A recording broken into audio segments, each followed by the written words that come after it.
Hello, Cornerstone. My name is Glenn, and I'm here to just bring a brief devotional about an individual and the worst day of his life.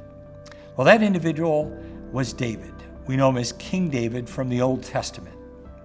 Well, long before he was a military commander, long before he revolutionized worship in the state of Israel, and long before the economic boom or the golden age of Israel, he was just a mere shepherd boy.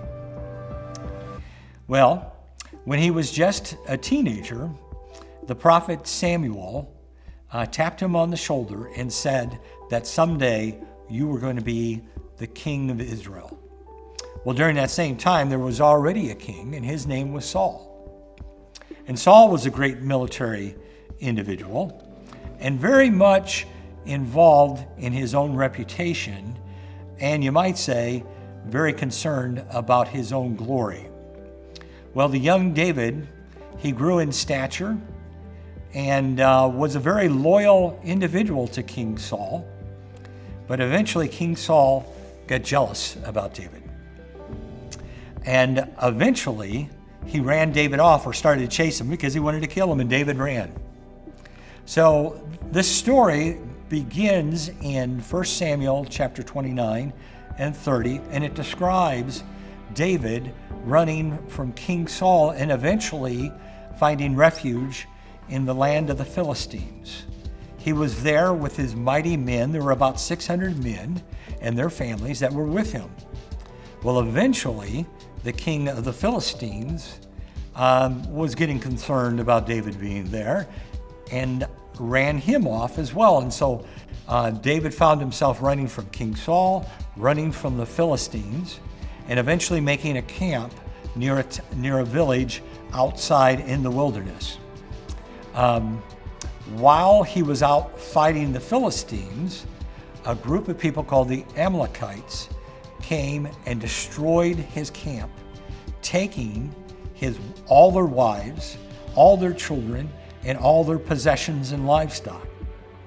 Well, that didn't make his 600 previously loyal men very loyal to him.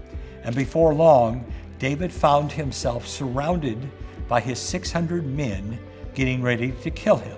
And the verse begins in chapter 30, verse 6, and it reads, David was greatly distressed because the men were talking of stoning him, each one bitter in spirit because of all of their families were taken from them.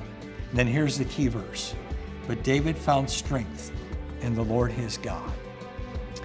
This was his worst day. Imagine yourself being surrounded, being chased by two kings, attacked by the Amalekites, surrounded by your own men, and about to be stoned. Well, it might not be quite as bad as what we're going through right now, but you could draw some applications. How did David find strength in that moment? How do we find strength during this time?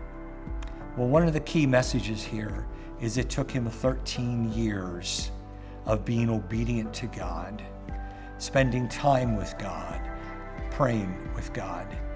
In Acts, it describes David as a man after God's own heart. And that's the key. We need to be daily in the Word, in prayer, seeking God's heart. And over time, we will grow just like David grew to find our strength in Him. When you get a chance each day, open up the book, open up and read through Psalms, and you can get a picture of what David is like. And I'm just going to share just two closing verses with you, found in Psalms chapter 16, where David writes, Lord, you alone are my portion and my cup. I keep my eyes always on you, Lord. You are my right hand, and I will not be shaken. The Lord is looking at you and asking you to have a heart just like David, seeking him out, finding God's heart. Thank you. Have a great week.